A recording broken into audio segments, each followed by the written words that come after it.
اعوذ باللہ من الشیطان الرجیم بسم اللہ الرحمن الرحیم۔ حضرت امام موسیٰ کاظم علیہ السلام کے دور کا یہ واقعہ ہے۔ اس وقت کا جو بادشاہ تھا ہارون رشید، اس نے دیکھا کہ ایک فرد ہے کہ جس کے کپڑے پھٹے پرانے ہیں اور ہر وقت محنت مشقت پسینے میں شرابور رہتے ہیں، اور ایک طرف وہ ہے اور ایک طرف ہم ہیں کہ جن کے پاس دولت ہے، جن کے پاس فوجیں ہیں، جرنیل ہیں، کرنیل ہیں، تخت ہمارے پاس ہیں، لیکن اس کے باوجود لوگ عزت جو ہے نا وہ حضرت امام موسیٰ کاظم علیہ السلام کی زیادہ کرتے ہیں، احترام کرتے ہیں، اکرام کرتے ہیں۔ تو کوئی ایسا طریقہ اپنائیں کہ لوگ ان سے ہٹ جائیں اور ہماری چوکھٹ پر لوگ آنا شروع ہو جائیں۔ تو مختلف قسم کے لوگوں کو انہوں نے بلایا، اس سے مشورہ لیا کہ ان کا حل کیا ہونا چاہیے، کوئی ایسی ترکیب بتائیں کہ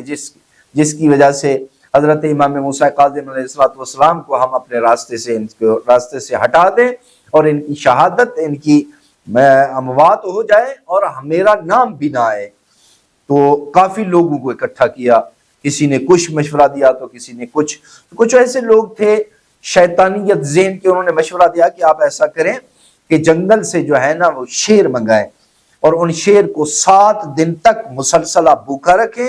جب بھوکا رکھیں تو پھر حضرت امام موسیٰ کاظم علیہ السلام کو بلوائیں اور انہیں کہیں کہ چونکہ آپ فرزند رسول ہیں، آپ کے پاس تمام علوم جو ہے نا وہ جانتے ہیں، تو ہمیں پہچان کر دیں کہ ان میں سے کون سے شیر ہیں جو اصلی ہیں اور کون سے شیر بے نسل ہیں۔ اس طریقے سے جب وہ 7 دن کے مسلسل شیر بھوکے ہوں گے، امام موسیٰ کاظم علیہ السلام اس پنجرے کے اندر ان کو بھیجیں گے تو وہ شیر حملہ کر دیں گے اور امام موسیٰ کاظم علیہ السلام کی شہادت ہو جائے گی۔ اس طریقے ہم کہیں گے کہ ہم تو آزمانا چاہتے تھے کہ یہ فرزند رسول ہیں، ہمیں کیا پتا تھا کہ شیر ان کو نگل جائیں گے، اور ایسا ہی ہوا۔ انہوں نے شیر پکڑوائے، شیر پکڑوانے کے بعد ان کو 7-8 دن مسلسل بھوکا رکھا۔ جب بھوک کی شدت کی وجہ سے وہ چیخنے چلانے لگے، گرجنے لگے، تو اب انہوں نے حضرت امام موسیٰ کاظم علیہ السلام کو بلوایا یہ کہہ کر کہ آپ مہربانی کریں، ہم نے شیر پالنے ہیں تو آپ ان میں سے پہچان کر دیں کہ کون سے اصلی کون سے نسل دار شیر ہیں۔ حضرت امام موسیٰ کاظم علیہ السلام اس پنجرے کی طرف بڑھے، جبکہ بہت زیادہ لوگ وہاں جمع ہو گئے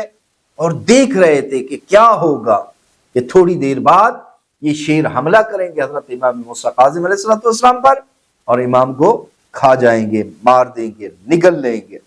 جیسے ہی حضرت امام موسیٰ کاظم علیہ السلام اس پنجرے کے نزدیک پہنچے اور پھر اندر چلے گئے، تمام لوگوں نے دیکھا